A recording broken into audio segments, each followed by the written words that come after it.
how do you adapt? You've worked with, the Fortune 50s and larger, and well, there isn't a larger, but at the upper side of a Fortune 50 for sure. So you've guided, these massive corporations and nimble startups. How do you adapt your approach to purpose and innovation across these scales?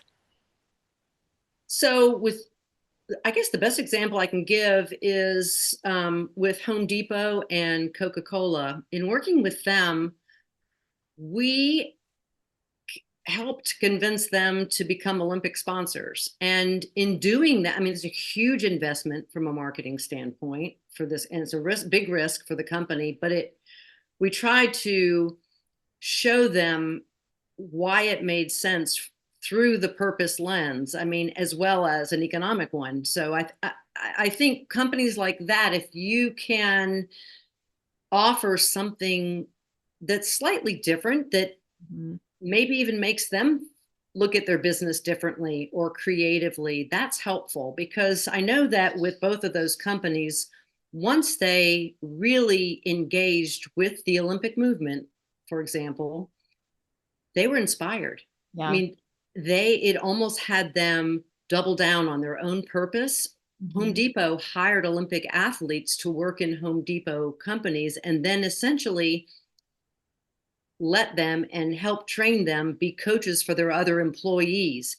Had them used an Olympics athlete's perseverance and inspiration to inspire other people that were employed at Home Depot. I thought that was wonderful. It's a wonderful execution of purpose that they hadn't thought of before. Right. Coca-Cola, unified not only consumers, but its employee base and bottlers and the whole system through an Olympic sponsorship, Right. because this whole idea of connection and refreshment in all sorts of senses of the word made sense to them when they looked at it differently than they did day to day. Right. How does purpose fit in with mission, vision, and values? I think that purpose is the beginning. That is the place that you start, and um, it's the core. You Right. know, you can't have anything mission values without purpose. It doesn't make sense. So, for example, at Spanx, the purpose is elevating women. Um, Everything comes from that. Hmm. The products, the way people are hired. I mean, the company is mostly has women employees, not exclusively, but largely. The foundation, the help for women entrepreneurs, and supporting other women to go out and do what Sarah did. Certainly, what we're doing with the Inactive Company, and Right. the purpose there is really around solving the epidemic of sleeplessness. Yeah. That's a critical problem, and so everything we're doing is coming from that. So it is the core. Yeah. I love that. And tethering back, a special events, community affairs, community outreach, giving programs, and whatever it might be, to that very purpose-led ethos, I think is something that really helps, you know, with recruiting as well. It gives people a reason to believe. It's that North Star. It gives you a sense of belonging.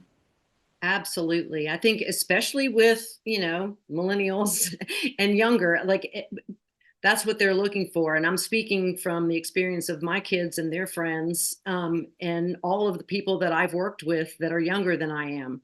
I mean, Mhm. I've learned a lot from them. I don't pretend to know everything, but what that inspires them is exactly that. It's That's what great. is it beyond? Yeah, what's connecting me? What's the umbilical cord from me to the company? Right. I need the connection. So, what is the public facing line for our listeners today? I'm sure they're thinking, okay, we've got a purpose, we've got an MVV, we've got a tagline, we've got a positioning statement, we've got a value prop, we've got a brand essence, we've got all these things. Provide our listeners today some insights on how you organize this from a brand strategy standpoint? So I'll do it with the Inactive Company. So I founded the Inactive Company from my company birth, actually. A prospective entrepreneur came to me with this idea of a sleep mask. And, her idea was she had trouble sleeping, and her idea was to use a sleep mask because it had helped her sleep better. But she was a copywriter at heart. Yeah. And what she really wanted to do was put inspiring messages on the face of a sleep mask as it existed. I thought that was great. But as I dug in, and I'm an insomniac, I said, there's a ton of opportunity here, not dissimilar to what Sarah Blakely did with Spanx. But a Mhm. sleep mask is a 100-year-old product that's never really been innovated. So if we look at science and we innovate the product itself, we can actually solve a real problem in a very simple way and help people sleep better. Mhm. That was the beginning of tying together all the things you just mentioned to create this architecture.